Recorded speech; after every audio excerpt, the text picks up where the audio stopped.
এখন আমরা দেখব যে সিএসএস এর ভ্যারিয়েবলস আমাদের ওয়েবসাইটে আমরা কিভাবে ইউজ করতে পারি। তো সিএসএস এর ভ্যারিয়েবলের সিস্টেমটা হচ্ছে এই যে দেখেন আমরা দুইটা ফন্ট ফ্যামিলি লোড করেছি, তাই না? h1 = আমরা এই যে ফন্ট ফ্যামিলি ক্যানিট এবং ফন্ট ফ্যামিলি অসল্ট। তো এখন আমাদের এই ওয়েবসাইটের ভিতরে অনেকগুলো ইয়া থাকতে পারে, যেরকম ধরেন পি থাকতে পারে,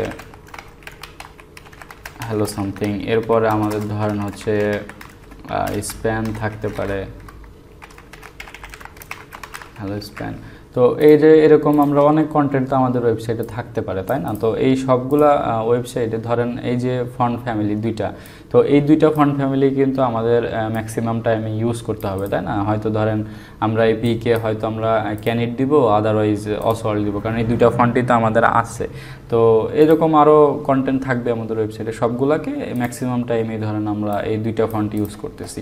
তো বারে বারে এই যে ফন্ট ফ্যামিলি ক্যানিট, সেন্সেরিভ, অসল্ট, সেন্সেরিভ এগুলো না লিখে আমরা কিন্তু এইটাকে আমাদের ডিফল্ট ফন্ট হিসাবে আমাদের ওয়েবসাইটে সেট করে ফেলতে পারি। তো সেটা কিভাবে করে আসলে, সেটা করার জন্য আমাদের যেটা করতে হয় সেটা হচ্ছে একদম ওয়েবসাইটের সিএসএস ফাইলের শুরুতে যেটা আমরা করে নেব সেটা হচ্ছে রুট নামে একটা প্রপার্টিকে আমরা কল করব সিস্টেম। এটা একটা সিস্টেম, এই সিস্টেমে আমরা কিছু ভ্যারিয়েবল যেগুলো আমাদেরকে অনেক বেশি বার কল করতে হয় ওয়েবসাইটের ভিতরে বিভিন্ন জায়গায়, সেই সবকে আমরা ওয়েবসাইটের বেস ভ্যারিয়েবল হিসাবে সিলেক্ট করতে পারি। অর্থাৎ দেখেন বিষয়টা কীরকম, আমি যদি এখানে এই ক্যানিট ফন্ট ফ্যামিলিটাকে আমাদের টেমপ্লেটের মেইন ফন্ট হিসাবে সিলেক্ট করতে চাই, যেরকম ধরেন এখানে যেটা লিখবেন সেটা হচ্ছে এই রুটের ভেতরে আপনি যে ডাবল হাইফেন দিবেন, ডাবল হাইফেন দিয়ে এখানে যেটা করবেন সেটা হচ্ছে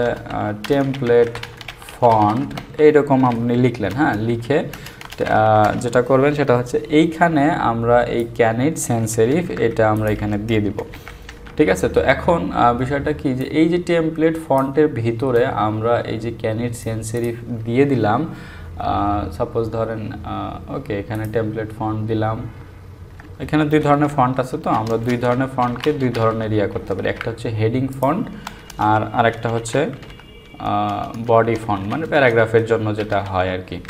তো এটাকে বডি ফন্ট, তো বডি ফন্টে আমরা কি করলাম, এটাকে অসল্ট দিয়ে দিলাম।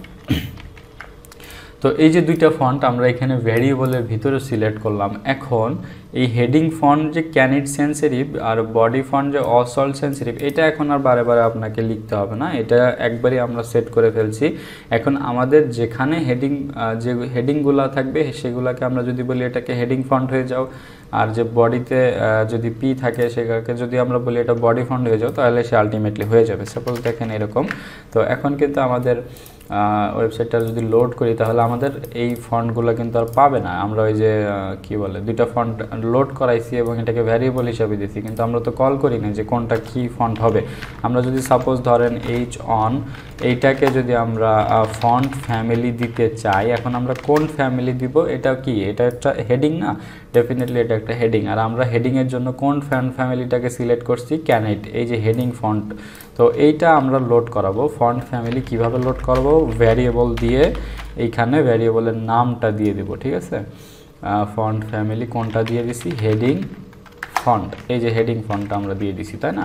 তো এটা আমরা দিয়ে দিলাম, অর্থাৎ ফন্ট ফ্যামিলির জায়গায় আমরা কি লিখলাম, ভ্যারিয়েবল নিলাম। ভ্যারিয়েবলটা কোন জায়গা থেকে নিলাম, এই যে রুটের মাঝখানে যেটা আছে হেডিং ফন্ট, এটা আমরা লিখে দিলাম। এখন কিন্তু h1 এ এই ফন্টটা পেয়ে গেছে, আপনারা দেখতে পাচ্ছেন যে এইটাকে যদি আমরা ইন্সপেক্ট করি আলটিমেটলি এই যে দেখেন h1 এর font family variable heading font. এখন এখানে যদি আমরা কার্সর নিয়ে যাই নিচে কিন্তু দেখা যাচ্ছে যে ক্যানিট সেন্সেরিফ, এবং এটাতে ক্লিক করলে হেডিং ফন্টের যে আমরা ক্যানিট সেন্সেরিফ সিলেক্ট করছি এটা কিন্তু এখান থেকে ইজিলি বোঝা যাচ্ছে।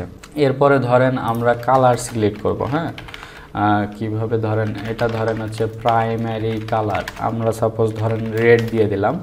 এরপরে আমরা সেকেন্ডারি কালার এটাকে গ্রিন দিয়ে দিলাম। অর্থাৎ এই দুইটা টেমপ্লেটে আমাদের এই টেমপ্লেটে মনে করেন এই ওয়েবসাইটে এই দুইটা কালার সবচেয়ে বেশিবার ইউজ হয়েছে। আপনি ধরেন যে কোনো একটা টেমপ্লেটের ভিতরে যান, দেখবেন যে কালারটা সবচেয়ে বেশিবার ইউজ হয় সেইটাকে আমরা প্রাইমারি কালার হিসাবে সিলেক্ট করে রাখি। দেখেন এই যে এখানে কিন্তু এই যে ব্লুর ভিতরে যে কালারটা, এটা সবচাইতে বেশিবার ব্যবহার করা হয়েছে। এটার একটা সুবিধা আসলে কি দেখেন, এইখানে কিন্তু আমরা সেকেন্ডারি কালার এবং প্রাইমারি কালার রেড সিলেক্ট করছি। এখন আমাদের ওয়েবসাইটটা ক্লায়েন্ট কেনার পরে যদি তার মন চায় যে না তোমরা যে কালার দিয়ে ডিজাইন করছো আমি ওই কালারটা রাখবো না, সেক্ষেত্রে সে কী করবে, style.css ফাইলের ভেতরে এসে এই যে রুটের ভেতরে যে প্রাইমারি কালার এবং সেকেন্ডারি কালার, হেডিং ফন্ট আর বডি ফন্ট এই দুইটাকে কিন্তু সে কী করবে, চেঞ্জ করে ফেলবে, এইখানে চেঞ্জ করবে।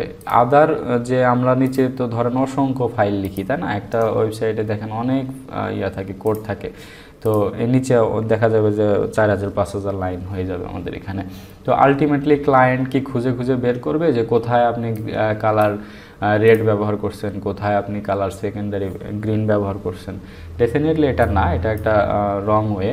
তো ক্লায়েন্ট যেটা করবে সেটা হচ্ছে তার ওয়েবসাইটের টেমপ্লেটে যদি ফন্ট চেঞ্জ করতে চায় সে এখানে চেঞ্জ করবে, এখানে চেঞ্জ করবে, প্রাইমারি কালার চেঞ্জ করতে চাইলে এখানে চেঞ্জ করবে, সেকেন্ডারি কালার চেঞ্জ করতে চাইলে এখানে চেঞ্জ করবে। এখন আলটিমেটলি এই ইফেক্টগুলো কোন জায়গায় যেয়ে পড়বে, এই যে এই জন্য আমরা ভ্যারিয়েবল হেডিং ফন্ট, তখন তার এটা পাবে না যদি এটা চেঞ্জ করে ফেলে, তাহলে ওই যেটা চেঞ্জ করবে ওইটাই পাবে।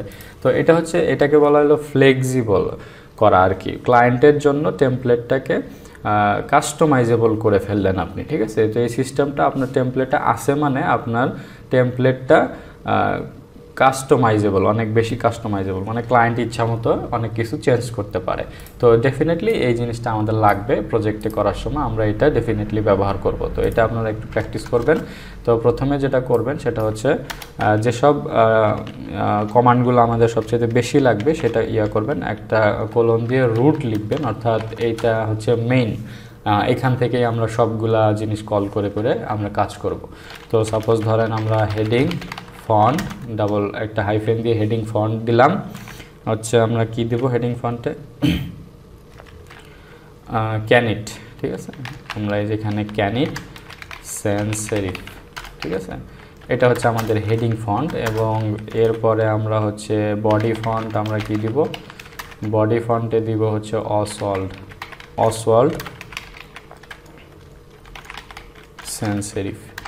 ওকে, তো এটা হচ্ছে বডি ফন্ট। এরপরে আমরা ধরেন কালার দিব হচ্ছে primary colour suppose red and secondary colour suppose green. Okay, তো এখন আমরা যদি ধরেন এই চনকে আমরা কালার দিতে চাই, তো সেক্ষেত্রে আমরা কিভাবে করব, সাপোজ ব্যাকগ্রাউন্ডে আমরা যদি একটা কালার ইউজ করতে চাই, ব্যাকগ্রাউন্ডে দিব আমরা মনে করেন যে প্রাইমারি কালার অ্যান্ড এটার কালার দিব সেকেন্ডারি। তো ব্যাকগ্রাউন্ডে কালার যদি আমরা প্রাইমারি কালার দিতে চাই আমরা কি লিখব, ভ্যারিয়েবল প্রাইমারি কালার, ঠিক আছে, এটা লিখলাম। ডেফিনেটলি আমাদের কি করতে হবে, এই যে ভ্যারিয়েবলের আগে আমরা ডাবল একটা হাইফেন দিয়ে নিতাম, এটা দিয়ে দিতে হবে।